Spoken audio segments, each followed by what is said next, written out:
بسم الله الرحمن الرحیم. علی گودرزی هستم، رئیس هیئت مدیره شرکت دانش بنیان مهندسی آبارتوزین. فعالیت ما در خصوص طراحی و تولید ابزار دقیق مهندسی مایعات هستش، ابزار اندازه‌گیری که فعالیت شرکت از سال 1373 شروع شده و تا الان هم ادامه داره. تو این روال سالهایی که بالاخره پشت سر گذاشته شده، محصولات شرکت از ابتدا تا الان خیلی تغییرات داشته، در حقیقت بروز شده، بر اساس نیاز کشور هستش. یعنی اون چیزی که واقعا توی کشور نیاز بوده با توجه به تکنولوژی که الان تو دنیا هستش، این محصولات بروز رسانی شده و ما الان در حقیقت در کشور در حال نصب کنتورهای هوشمند آب هستیم که مورد تایید شرکت مادر تخصصی مدیریت منابع آب ایران و وزارت نیرو هستش. با توجه به بحران آبی که در کشور هست و مشکلاتی که با توجه به خشکسالی‌های اخیر در کشور رخ داده، نیاز هستش که واقعا مصرف آب‌های زیرزمینی در کشور مدیریت بشه و این کنتورهای هوشمند بر اساس این موضوع در حقیقت در کشور طراحی شده. اکثر استان‌های کشور در حال حاضر این کنتورها را نصب کردن. یه اطلاعات بیس و پایه‌ای رو در اختیار مدیران کشور قرار میده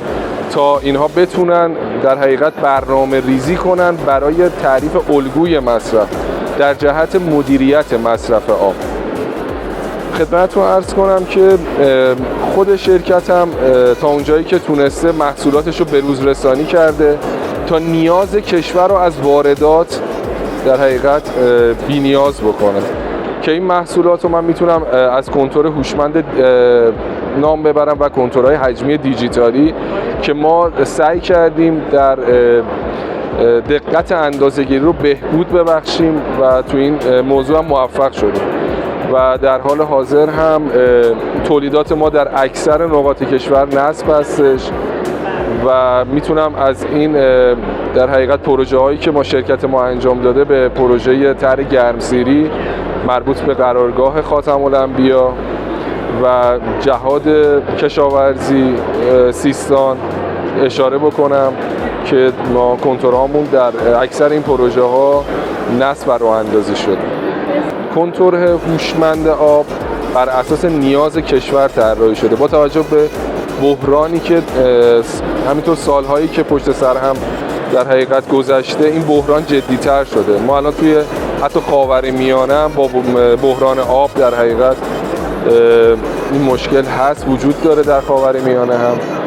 و ایران هم از این قضیه مستثنا نیست. با توجه خدمتتون عرض کنم با توجه به خشکسالی‌هایی که در کشور اتفاق افتاده، خب این محصول با توجه به اطلاعات پایه‌ای که در اختیار مدیران کشور میذاره که این اطلاعات هم میتونه دبی یا همون فلوریت یا سرعت جریان آب و مصارفی که در حقیقت بر اساس اون برداشت هایی که حالا چه در بخش صنعتی چه در بخش کشاورزی انجام میشه در کشور، کمک شایانی میکنه در برنامه ریزی برای مدیریت مصرف بر اساس اون اطلاعات پایه. در حال حاضر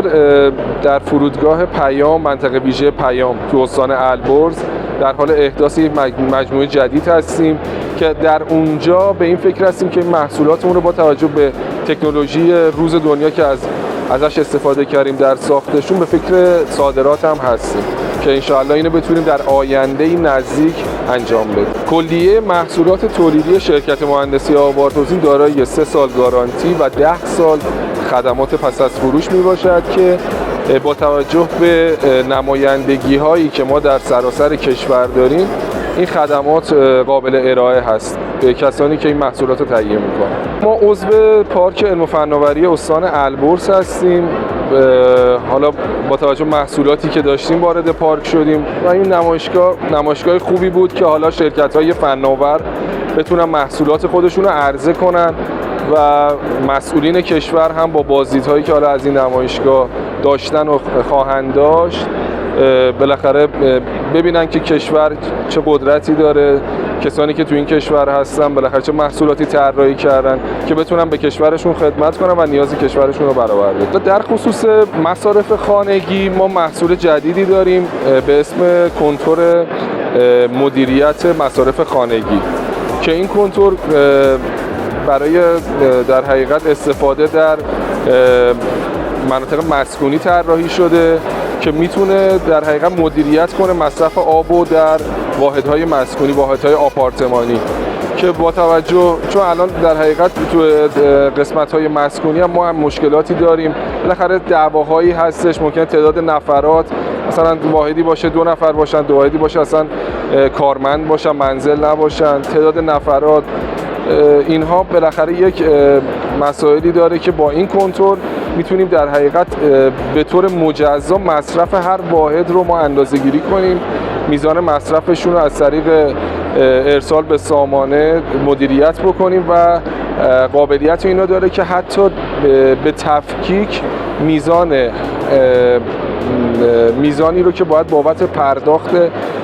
مصرف آب در حقیقت هر واحد پرداخت بکنن به صورت مجزا محاسبه کنیم. محصولی مشابه نیستش در این خصوص. ما چند جا اینو به صورت پایلوت اجرا کردیم و خروجی خیلی خوبی داشته. دقیقاً مشخص میکنه که هر واحد مسکونی در شبانه روز چقدر مصرف داشته، میزان مصارف به تفکیک هستش، قابل در حقیقت دسترسی هستش برای مسئولین اون ساختمون، مدیریت اون ساختمون، یعنی به راحتی میشه اینها رو تفکیک کرد. فقط من خواهشی که دارم از مسئولین اینه که واقعا از شرکت‌های فناور، از شرکت‌هایی که واقعا تو کشور دارن زحمت میکشن، محصولاتی تولید میکنن که واقعا نیاز کشور است، اینا رو حمایت بکنن به هر صورتی که میتونن تا در حقیقت اون شرکت‌ها هم رغبت بکنن، تشویق بشن به اینکه محصولاتشون رو هم بروزتر بکنن، هم محصولات جدیدتر تولید بکنن تا بتونن خدمتی بکنن به کشور. اطلاعات ما در سایت شرکت هستش